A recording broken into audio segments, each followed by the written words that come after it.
हिंदी साहित्य संपूर्ण घटना चक्र क्विक रिवीजन विद आरती शर्मा। दोस्तों, आपको मेरा चैनल पसंद आए तो इसे लाइक करें, शेयर करें, सब्सक्राइब करें। साथ ही साथ मेरे वीडियोस के अगले नोटिफिकेशंस को पाने के लिए बेल आइकन को प्रेस करें।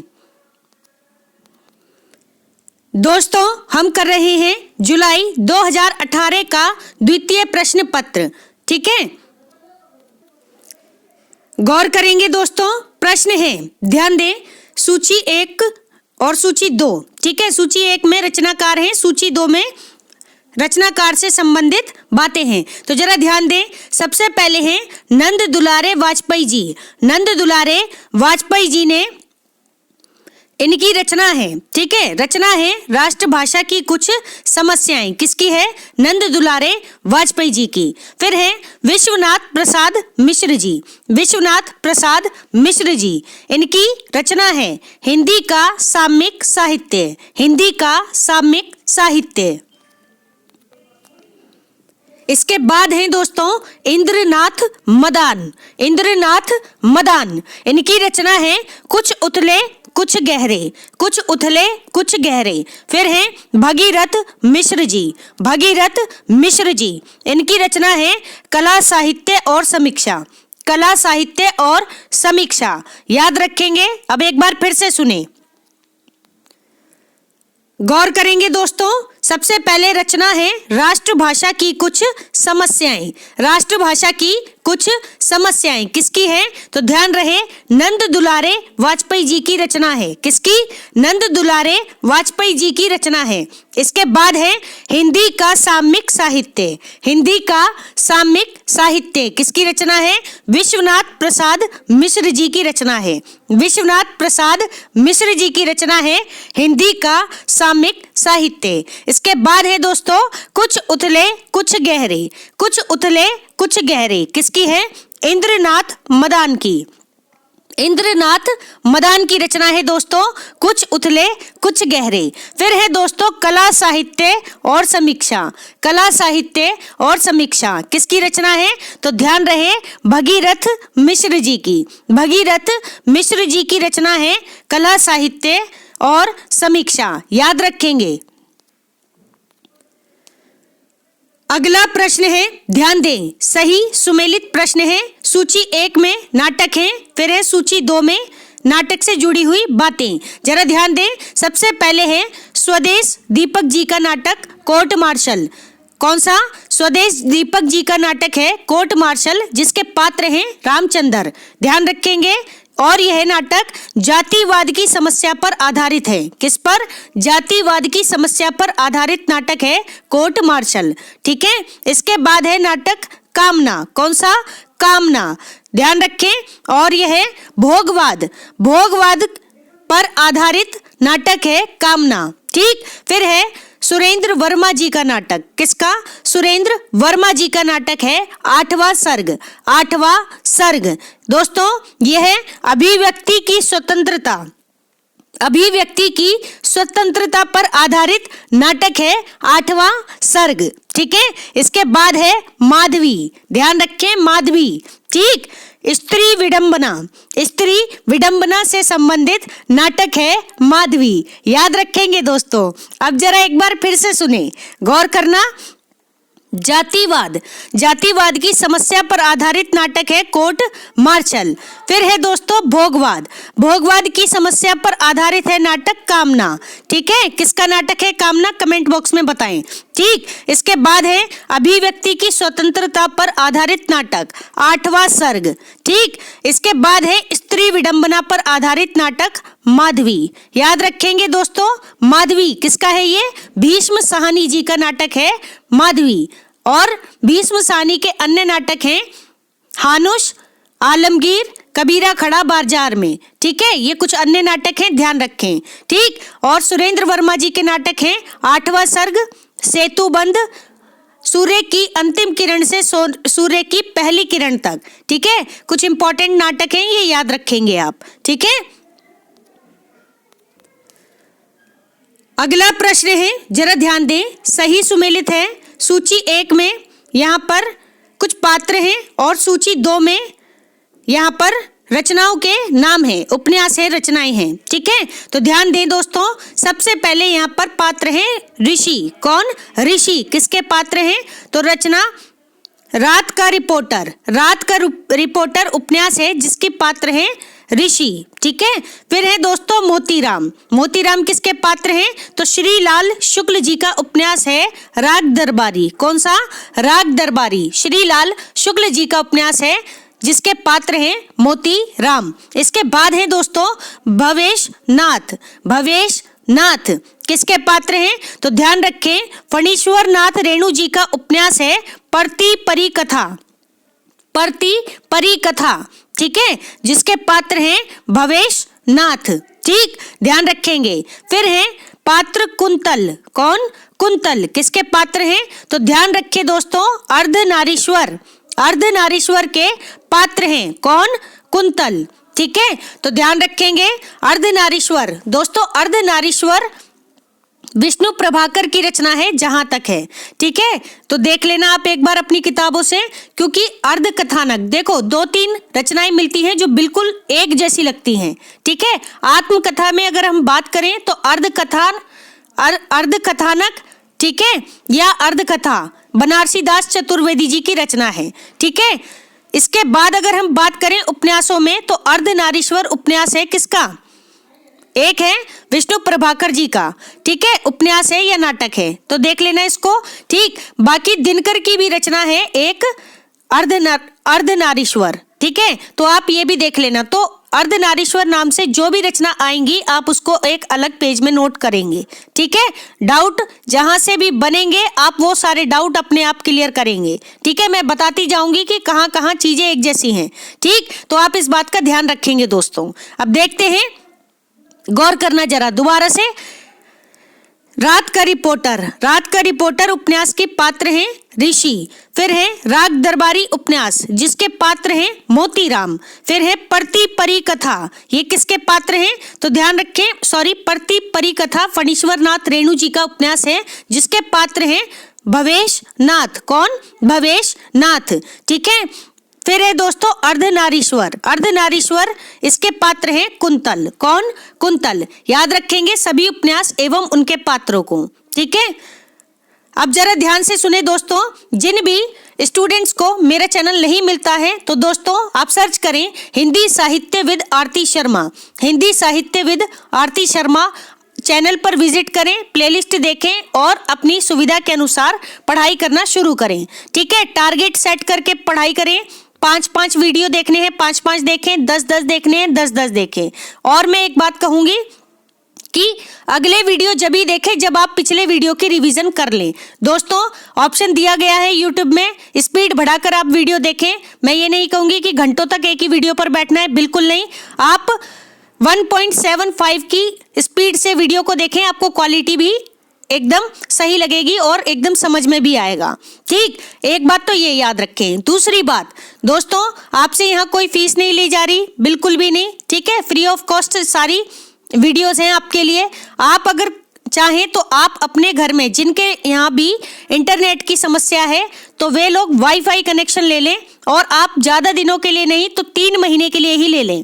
ठीक है, और उसके बाद आप सारी वीडियोस को आप इत्मीनान से करते जाएं। ठीक है दोस्तों, वाईफाई कनेक्शन लगाएंगे तो लगभग एक राउटर की जरूरत है और आपको एक डेटा पैक की जरूरत पड़ेगी, तो लगभग 2 से 3-4 हजार का खर्चा आएगा एक बार के लिए। ठीक है, और आप 3 महीने तक के लिए फ्री हो जाएंगे। जितनी बार चाहे वीडियो देख सकते हैं, रिवीजन कर सकते हैं, जहां कहीं भी कर सकते हैं। ठीक है, आपको जरूरी नहीं है कि कोई एक ऐसा स्थान या क्लासरूम की जरूरत हो, आपके पास मोबाइल फोन होना चाहिए। आप जहां कहीं बैठे हो, आपका पढ़ने का मन है, आप पढ़ सकते हैं। ठीक है, तो थोड़ा सा आप अपने लिए कॉम्प्रोमाइज करें। ठीक है, ये पैसा मैं भी नहीं ले रही हूँ, ये आप अपने ऊपर ही लगाएंगे। ठीक है, इस बात को समझना। ठीक, लेकिन पढ़ाई के मामले में अपने सपनों के लिए कुछ रुपयों के चलते आप क्या करें कि समझौता ना करें। ठीक है, अपने साथ कम से कम, ठीक है, ईमानदार रहें। तो आप 3 महीने बाद खुद ही देखना कि आपके पास कितना इम्प्रूवमेंट है अपने सब्जेक्ट को लेकर। ठीक है, तो ये बात ध्यान रखेंगे दोस्तों। बाकी जो भी स्टूडेंट हैं जैसे कुछ लोग गांव से भी हैं, ठीक है, कुछ लोग शहरों से हैं। दोस्तों, एक स्टूडेंट का कमेंट आया था कि मैं गांव से हूं, क्या मैं यहां से एग्जाम क्रैक कर सकता हूं? तो दोस्तों आप ध्यान रखें, जब शहरों का निर्माण नहीं हुआ था तो उससे पहले गांव ही हुआ करते थे, ठीक है। गांव से निकलकर शहर बने हैं, आप ये बात ध्यान रखें, ठीक है। तो जब शहर नहीं थे तब क्या थे? गांव थे। और एक हमारा समय यह भी रहा है कि जब क्लासरूम नहीं थे तो लोग कहां पर? पेड़ों के नीचे बैठकर पढ़ाई करते थे, ठीक है, प्रकृति की गोद में, ठीक। तो क्या वे लोग नहीं पढ़े? पढ़े ना, और नाम भी बनाया उन्होंने, बनाया कि नहीं बनाया? तो आप क्यों नहीं कर सकते? दोस्तों सोचना जरा इस बात को, मैं जो बात कह रही हूं सोचना। जब वो लोग पढ़ सकते हैं, वो लोग इतना आगे बढ़ सकते हैं, अपने सपनों को पूरा कर सकते हैं, ठीक है, जबकि उस समय तो कोई सुविधाएं भी नहीं थी। आजकल तो हमें सारी सुविधाएं भी हैं, और गांव किसी शहर से कम नहीं है दोस्तों। जबकि मैं तो कहूंगी कि सबसे सटीक वातावरण अगर कहीं मिलता है तो गांव में मिलता है। आप शहरों में इतनी ज्यादा परेशानियों से जूझेंगे, ये आसपास इतनी आवाजें होती हैं बिना मतलब की, ये इतना डिस्ट्रेस करती हैं चीजों को, ठीक है। कम से कम वहां शांति तो है, आप शांति से पढ़ेंगे, ठीक है। तो आप इस बात को ख्याल बिल्कुल निकाल दे दिमाग से कि शहरों में ही पढ़ाई होती है। दोस्तों बिल्कुल नहीं, गांव में रहकर भी अच्छी पढ़ाई हो सकती है, ठीक है। जरूरत है तो आपके फोकस की, इस बात का ध्यान रखें, ठीक है। तो अब्राहम लिंकन थे जो, उनके पास वो कैसे पढ़ते थे जानते हैं? स्ट्रीट लाइट के नीचे बैठकर पढ़ते थे, घर में बिजली नहीं होती थी, ठीक है। तो स्ट्रीट लाइट के नीचे बैठकर पढ़ाई की उन्होंने, ठीक है, और देखो कितना नाम बनाया, कितनी बार फेल हुए वो, ठीक है, और बाद में जाकर के वो एक प्रेसिडेंट बने, ठीक है। तो दोस्तों काबिलियत कहीं भी जन्म ले सकती है, ठीक है। आपका जज्बा तय करेगा कि आप खुद को कहां देखना चाहते हैं, ठीक। तो अच्छे से पढ़ें। बाकी जिन भी दोस्तों की नेट से संबंधित समस्या है, एक डिमांड भी आई है कि पेपर 1 भी करवा दीजिए मैडम। अभी क्या है कि मेरे पास पेपर 1 अवेलेबल नहीं है, ठीक है। मैं कोशिश करूंगी जैसे ही मेरे पास पेपर 1 आते हैं तो मैं उन्हें आपको आपके सामने प्रश्न पत्र के तौर पर लेकर आऊं, ठीक है। लेकिन मैं आपको जरिया बता देती हूं कि आपको अगर पेपर 1 अच्छा करना है तो आप कैसे करेंगे। दोस्तों जरा ध्यान देना, ठीक है। आप गूगल प्ले स्टोर पर जाएं, ठीक है। ये आप एक यहाँ पर पैम्फलेट देख रहे होंगे, मेरी ऐप नहीं है, ठीक है। आप गूगल प्ले स्टोर पे जाएं और ये ऐप है, ठीक है, यूजीसी नेट पेपर 1। कौन सी? यूजीसी नेट पेपर 1, ठीक है। ये एक ऐप है जिसमें मॉक टेस्ट दिए गए हैं पेपर 1 के सभी, और ये हिंदी और इंग्लिश दोनों ही भाषाओं में है। किसमें? हिंदी और इंग्लिश दोनों ही भाषाओं में है। दोस्तों प्रीवियस ईयर के क्वेश्चन पेपर हैं, 2004 से लेकर 2021 तक के प्रश्न पत्र हैं। और कैसे हैं? सॉल्व्ड क्वेश्चन पेपर हैं। पहले क्वेश्चन पेपर दिए गए हैं और उसके एंड में आंसर की दी गई है, ठीक है। तो ये एक ऐप है, इसको डाउनलोड कर लें पेपर 1 के लिए, ठीक। तो ध्यान रखें। बाकी आपको क्या करना है, आप क्या करेंगे कि डेली एक पेपर लगाएं, ठीक है, और उसके आंसर पहले ना देखें, फोन में टाइमर सेट कर लें, 1 घंटे का, 2 घंटे का, जो भी आपकी कैपेसिटी है, ठीक है, और अपने आंसर खुद सॉल्व करने की कोशिश करें, ठीक है। तो पहले अपने आंसर सॉल्व कर लेंगे, उसके बाद आप आंसर की से अपने आंसर मैच करेंगे। जो गलत हैं उन पे गलत का निशान लगाएं और जो सही है उन पे राइट लगाते जाएं, ठीक है। और आंसर की भी लिखते जाएं साइड में। पहले तो अपने आंसर की लिखें, ठीक है, और जब आप आंसर की से मैच करेंगे तब आप सही आंसर की के यानी कि जो नंबर हैं उन्हें लिख लें, ठीक है। और अपना स्कोर मैच करें कि आप पर डे के हिसाब से कितना स्कोर कर पा रहे हैं। समझे मेरी बात? पर डे के हिसाब से आप कितना स्कोर कर पा रहे हैं, ये आप अपनी एक नोटबुक में लिखते जाएं, ठीक है। एक अलग से कॉपी बनाएं क्वेश्चन पेपर सॉल्व करने की, ठीक है। ये बात ध्यान रखें दोस्तों, डेली पेपर सॉल्व करेंगे, ठीक है। किताबें पढ़ने से कहीं ज्यादा बेहतर होगा कि आप डेली क्वेश्चन पेपर लगाएं। और अगर आप सारे पेपर देख भी लेते हैं, ठीक है, पुराने हो चाहे नए, देखने आपको सारे हैं, ठीक। देखने के बाद आपको कम से कम 3 से 4 बार सभी क्वेश्चन पेपर की रिवीजन करनी है। इतनी बार रिवीजन कर लो पेपर 1 की कि क्वेश्चंस और उनके आंसर्स आपके दिमाग में बैठ जाएं दोस्तों। ठीक है, होता कुछ नहीं है, चीजें वही होती हैं, सिलेबस तो सीमित है ना। ठीक है, कुछ बाहर से तो नहीं आएगा, वही चीजें रिपीट होती रहती हैं। ठीक है, फिर चाहे कैसा भी पैटर्न आए आपको डरने की जरूरत नहीं है।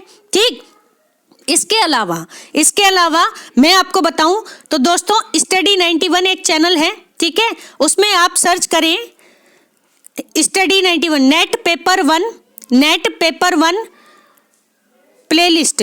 ठीक है, ऐसे करना study 91 net paper 1 playlist study 91। तो आपको जितनी भी यूनिट्स हैं उससे रिलेटेड आपको नेट पेपर 1 की सभी वीडियोस मिल जाएंगी। तो दोस्तों वहां से एक एक वीडियो देखते जाएं और अपनी किताबों से उस टॉपिक को क्लियर करते जाएं।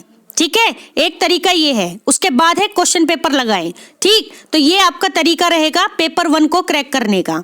ठीक है, अगर आपको रीजनिंग में कोई समस्या आ रही है, रीजनिंग भी आप स्टडी 91 से कर सकते हैं। आप कहीं से आप सिलेबस देख लें। ठीक है, अगर होगा तो मैं आपको नेक्स्ट वीडियो में सिलेबस भी बता दूंगी रीजनिंग का क्या होता है।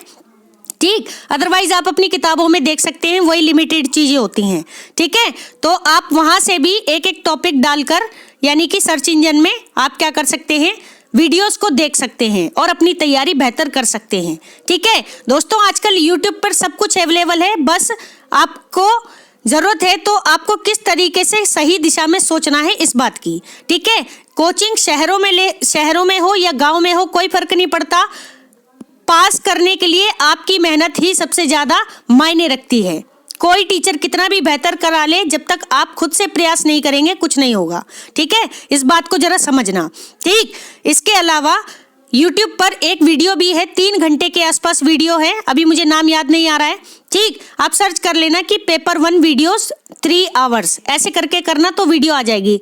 उसमें एक पर्सन ने ऐसे ही हमारे जैसे ही एक टीचर हैं, उन्होंने पूरा सिलेबस एक वीडियो में करा रखा है और बहुत ही बेहतरीन है दोस्तों। ठीक है, मुझे वीडियो मिलेगा तो मैं आपसे जरूर शेयर करूंगी उसका लिंक। ठीक है, तो ध्यान रखें दोस्तों, ये कुछ तरीका रहेगा पेपर 1 करने का। इसके साथ साथ आप हिंदी साहित्य के लिए अगर आपको पेपर 2 के लिए वीडियो देखनी है तो आप कहीं मत जाएं। ठीक है, कहीं मत, ये नहीं कहूंगी कहीं मत जाएं, आप जाएं, बिल्कुल जाएं। ठीक है, मेरे वीडियोस अच्छे नहीं लगे तो आप कहीं और से पढ़ें, अपने लिए पढ़ रहे हैं ईमानदारी से पढ़ें। ठीक है, मुझे फर्क नहीं पड़ता ठीक है कि मेरे वीडियो कौन देख रहा है कौन नहीं।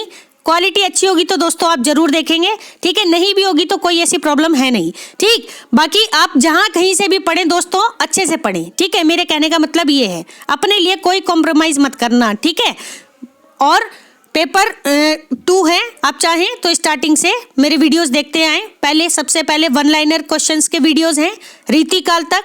उसके बाद आप चाहें तो आप रामबाण संकलन की प्लेलिस्ट उठा लें, आप उसको देख लें पूरी। ठीक है, इसके बाद आप अगर क्वेश्चन फॉर्म में देखना चाहते हैं तो घटना चक्र की पूरी प्लेलिस्ट आप देख सकते हैं। ठीक है, तो आपको 100 तक जो है पूरा आपको हिंदी साहित्य मिल जाएगा, इंपॉर्टेंट क्वेश्चन। उसके बाद आपको 126 से व्याकरण मिल जाएगा और ये 126 के बाद भी हिंदी साहित्य के कुछ प्रश्न हैं। इसके अलावा अगर आप के पास फिर भी समय नहीं है तो आप क्या करेंगे, आप जितने भी मैंने नेट क्वेश्चंस पेपर करवाए हैं इनको आप डेली करें। कम से कम एक पेपर एक वीडियो आप डेली देख लें दोस्तों। आप जब एग्जाम में बैठेंगे तो आपको खुद ही फर्क नजर आएगा। ठीक है, अभी मैं आपसे एक बात और कह दूं कि मैंने जो भी वीडियोस कराए हैं, जहां कहीं भी डाउट है या मुझसे गलतियां हुई हैं तो दोस्तों ऐसा नहीं है कि मुझे नहीं पता कि मैं कहां गलत हूं। ठीक है, फ्लो में क्या होता है, चीजें गलत हो जाती हैं, मिसमैच हो जाती हैं। जैसे ही मुझे समय मिलेगा तो मैं वहां पर भी चीजों को करेक्ट करूंगी। ठीक है, तो ये बात ध्यान रखें। और आप एक बार जब भी कोई भी वीडियो देखें तो कमेंट बॉक्स जरूर देख लेना दोस्तों, क्योंकि कहीं कहीं मैंने कमेंट बॉक्स में जो गलत प्रश्न हैं उनको सही किया हुआ है। ठीक है, तो ये बात सभी लोग याद रखेंगे दोस्तों। ठीक है, बाकी अच्छे से पढ़ें, डरने की जरूरत नहीं है। जो भी नेगेटिविटी फैलाएं उन लोगों से दूर रहें बिल्कुल। ठीक है, और कोशिश करें जहां कहीं आप पढ़ रहे हैं तो वहां शांति का माहौल हो। मान लीजिए दिन में अगर घर में आपको पढ़ने नहीं दे रहे हैं तो आप अपना रात में समय निकालिए। ठीक है, आप जो स्टडी दिन में 4 घंटे करेंगे रात में 2 घंटे में कर लेंगे। ठीक है, या फिर कोई ऐसा स्थान चुनिए जहां पर शोर कम हो। ठीक है, शांति में पढ़ने की कोशिश करें दोस्तों। और शांति नहीं है तो ईयरफोन लगाएं, सबसे बेस्ट है, तब पढ़ें। ठीक है, आप देखेंगे आपको कैसे पढ़ना है, ये आपकी समस्या है, आप देखेंगे आपको कैसे सॉल्यूशन निकालना है। ठीक है, ये कुछ बातें थी, जरूरी लगा दोस्तों। ठीक है, तो इसीलिए मैंने आपसे डिस्कस की है। ठीक, तो ध्यान रखेंगे कुछ इंपॉर्टेंट बातें। ठीक, अगला प्रश्न है, जरा ध्यान दें, सही सुमेलित प्रश्न है सूची 1 में। यहाँ पर कुछ यात्रा वृतांत है, सूची 2 में रचनाकार हैं। तो ध्यान दें दोस्तों, सबसे पहले है अरे यायावर रहेगा याद। अरे यायावर रहेगा याद किसका यात्रा वृतांत है? तो ध्यान रखें, अज्ञे का। किसका? अज्ञे का यात्रा वृतांत है। ठीक है, फिर है देहरी भई विदेश। देहरी भई विदेश किसका है? राजेंद्र यादव जी का यात्रा वृतांत है। देहरी भई विदेश, राजेंद्र यादव। फिर है वसंत से पतझड़ तक। वसंत से पतझड़ तक ये किसका है? तो ध्यान रखें, रविंद्रनाथ त्यागी। रविंद्रनाथ त्यागी इनका यात्रा वृतांत है, वसंत से पतझड़ तक। फिर है मेरी तिब्बत यात्रा। कौन क्या है? मेरी तिब्बत यात्रा किसका यात्रा वृतांत है? तो ध्यान रखें, राहुल सांकृत्यायन जी का।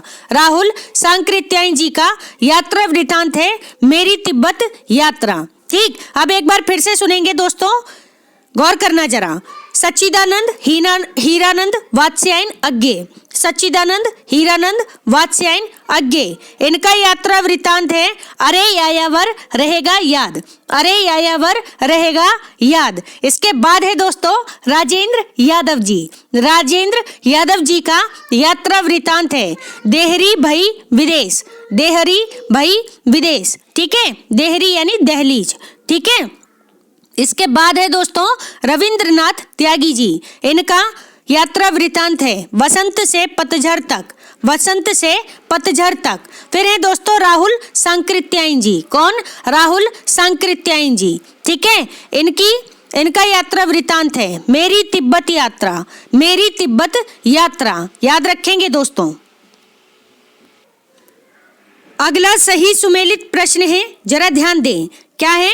यहाँ पर कुछ काव्य शास्त्रीय आचार्य हैं और इधर यहाँ पर सूची 2 में रचनाकार हैं, सॉरी रचनाएं हैं। जरा ध्यान दें, सबसे पहले हैं आचार्य उद्भट। कौन? आचार्य उद्भट। इनकी रचना है दोस्तों काव्य अलंकार सार संग्रह। काव्य अलंकार सार संग्रह किसकी रचना है? आचार्य उद्भट की रचना है काव्य अलंकार सार संग्रह। ठीक, इसके बाद है आचार्य वामन। कौन? आचार्य वामन। ठीक है, रीति संप्रदाय के प्रवर्तक माने जाते हैं आचार्य वामन। ठीक, इनकी रचना है काव्य अलंकार सूत्रवृत्ति। काव्य अलंकार सूत्रवृत्ति। दोस्तों इसी तरह अगले हैं कौन? रुद्रट। रुद्रट इनकी रचना है काव्य अलंकार। कौन सी? काव्य अलंकार। ठीक है, रुद्रट की रचना है। इसके बाद है दोस्तों मम्मट। आचार्य मम्मट, इनकी रचना है काव्य प्रकाश। कौन सी? काव्य प्रकाश। आचार्य मम्मट की रचना है काव्य प्रकाश। ठीक है, अब जरा एक बार फिर से सुने, ध्यान देना जरा। सबसे पहले रचना है काव्य अलंकार सार संग्रह। काव्य अलंकार सार संग्रह किसकी है? उद्भट की रचना है काव्य अलंकार सार संग्रह। फिर है दोस्तों काव्य अलंकार सूत्रवृत्ति। काव्य अलंकार सूत्रवृत्ति आचार्य वामन की रचना है। फिर है दोस्तों काव्य अलंकार। काव्य अलंकार किसकी रचना है? तो ध्यान रखें, रुद्रट। रुद्रट की रचना है काव्य अलंकार। फिर है काव्य प्रकाश, किसकी है? मम्मट की। तो ध्यान रखें दोस्तों, आचार्य मम्मट की रचना है काव्य प्रकाश। ठीक है, ये कुछ रचनाएं हैं, ध्यान रखेंगे। अगर आपको काव्य शास्त्रीय रचना उसके संबंध में वीडियो देखना है तो आप मेरी रामबाण संकलन की प्लेलिस्ट देखें। उसमें जो अंतिम वीडियोस हैं वो काव्य शास्त्रीय ग्रंथों पर आधारित वीडियो हैं। ठीक है, ध्यान रखें दोस्तों। दोस्तों अगला प्रश्न है सही सुमेलित प्रश्न है। सूची 1 में कुछ पंक्तियां हैं, सूची 2 में आचार्य हैं। तो देखते हैं पंक्तियां, गौर करेंगे दोस्तों। पंक्ति है, जरा ध्यान दें। धर्मार्थ काम मोक्षेषु वैचक्षण्ये कलासु चे करोति कीर्तिम प्रीतिम च साधु काव्ये निबंधनम। क्या है पंक्ति? धर्मार्थ काम मोक्षेषु वैचक्षण्ये कलासु चे करोति कीर्तिम प्रीतिम च साधु काव्ये निबंधनम। किसकी पंक्ति है? आचार्य भामे की। आचार्य भामे की पंक्ति है और भामे का समय है 6वीं शताब्दी। 6वीं शताब्दी, ठीक है, ध्यान रखेंगे दोस्तों। देखते हैं अगली पंक्ति क्या है, गौर करना जरा। धर्म्यम यशस्य यशस्यम आयुष्यम हितम बुद्धि वर्धनम। ठीक है, गौर करें जरा फिर से। धर्म्यम यशस्य यशस्यम आयुष्यम हितम बुद्धि विवर्धनम लोकोपदेश जननम लोकोपदेश जननम नाट्यम एतद भविष्यति। क्या है पंक्ति, जरा ध्यान देना, संस्कृत की पंक्तियां हैं, थोड़ा गौर करेंगे। धर्म्यम यशस्यम आयुष्यम हितम बुद्धि विवर्धनम लोकोपदेश जननम नाट्यम एतद भविष्यति। ठीक है, किसकी पंक्ति है? आचार्य भरत मुनि की पंक्ति है। आचार्य भरत मुनि जिनकी रचना है नाट्य शास्त्र, 2री शताब्दी इनका समय है, तो ध्यान रखेंगे इनकी पंक्ति है धर्म्यम यशस्यम आयुष्यम हितम बुद्धि विवर्धनम लोकोपदेश जननम नाट्यम एतद भविष्यति। ठीक है, देखते हैं अगली पंक्तियां, जरा ध्यान देंगे दोस्तों, गौर करेंगे दोस्तों पंक्तियों पर। धर्म आदि साधनोपायः, धर्म आदि साधनोपायः सुकुमार क्रम उदितः, सुकुमार क्रम उदितः काव्ये बंधनो अभिजातानाम, काव्ये बंधनो अभिजातानाम हृदय आह्लाद कारकः, हृदय आह्लाद कारकः। ठीक है, तो ये पंक्ति किसकी है? आचार्य कुंतक। कुंतक की पंक्ति है दोस्तों, एक बार फिर से सुनेंगे। क्या है पंक्ति?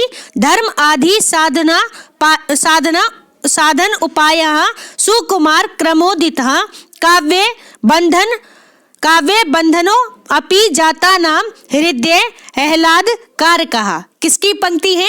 ध्यान रखें, कुंतक की पंक्ति है। ठीक है, अगली पंक्ति देखते हैं, गौर करेंगे दोस्तों। पंक्ति है काव्यम यशस्येर कृते व्यवहार विदे शिवेतर रक्षत्यो सध्ये पर निर्वृत्ते कांता सम्मित उपदेश युजे, कांता सम्मित्यो उपदेश युजे। किसकी है? तो आचार्य मम्मट की पंक्ति है। ठीक है, आचार्य मम्मट जी की पंक्ति है। अब एक बार फिर से सुन लें। सबसे पहले आचार्य भामे, इनकी पंक्ति है धर्मार्थ काम मोक्षेषु वैचक्षण्ये कलासु चे करोति कीर्तिम प्रीतिम च साधु काव्ये निबंधनम। ठीक है, इसके बाद है दोस्तों, ध्यान रखेंगे भरत मुनि की पंक्ति है, जरा ध्यान देना। क्या है? धर्म्यम यशस्यम आयुष्यम हितम बुद्धि विवर्धनम लोकोपदेश जननम नाट्यम एतद भविष्यति। किसकी है? आचार्य भरत मुनि की पंक्ति है। फिर है दोस्तों पंक्ति कुंतक की, आचार्य कुंतक की पंक्ति है। क्या है? धर्म आदि साधनोपायः सुकुमार क्रमो उदितः काव्ये बंधनो अभिजातानाम हृदय आह्लाद कारकः, काव्ये बंधो अभिजातानाम हृदय आह्लाद कारकः। किसकी पंक्ति है? आचार्य कुंतक की पंक्ति है। ठीक है, इसके बाद है दोस्तों काव्यम यशस्ये कृते व्यवहार विदे शिवेतर रक्षते, शिवेत रक्ष्यते सध्ये पर निर्विते कांता सम्मिताय उपदेश युजे। तो ये पंक्ति किसकी है? आचार्य मम्मट की पंक्ति है। दोस्तों अगर आपको समस्या हो रही है, ठीक है, क्योंकि समस्या तो मुझे भी हो रही है, मेरा सब्जेक्ट हिंदी है, संस्कृत पढ़े हुए बहुत समय हो गया है, 10th क्लास तक पढ़ी थी बस संस्कृत। ठीक है, तो आप क्या करें कि स्क्रीनशॉट ले लें और जो इसकी पहली पंक्तियां हैं, अगर पहली पंक्तियां याद रख सके तो उन्हें याद रखें, ना याद रख पाए तो इनमें से कुछ एक कीवर्ड निकालें।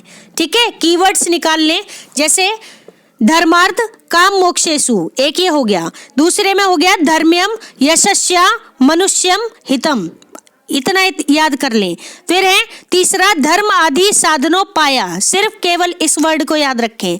फिर है काव्यम यशस्येर कृते, इतना, ठीक है। व्यवहारविद, इतना भी रख सकते हैं, ठीक। तो पहले पहले जो 1 से 2 वर्ड हैं आप इन्हें निकाल करके कहीं लिख लें और इनके आचार्यों के नाम लिख लें, ठीक है। पूरी पूरी पंक्तियां याद करने की जरूरत नहीं है दोस्तों, ना आप याद कर पाएंगे और ना आपके पास इतना फालतू समय है, ठीक है। तो जो इंपॉर्टेंट है, जिससे आप एग्जाम में जल्दी से जल्दी चीजों को करके आए, तो आप क्या करेंगे कि आप कीवर्ड्स बनाएं। ऐसी जो कठिन पंक्तियां आती हैं तो उनमें से कीवर्ड्स निकाल करके उन पंक्तियों को याद रखें, ठीक है।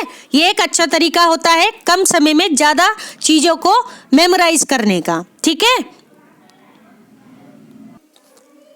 तो दोस्तों, हमारा आज का ये वीडियो यहीं समाप्त होता है। Thanks for watching. अगर आपको मेरे वीडियोस पसंद आ रहे हैं तो इन्हें लाइक करें, शेयर करें, मेरे चैनल को सब्सक्राइब करें, साथ ही साथ मेरे वीडियोस के नोटिफिकेशंस को पाने के लिए बेल आइकन को प्रेस करें।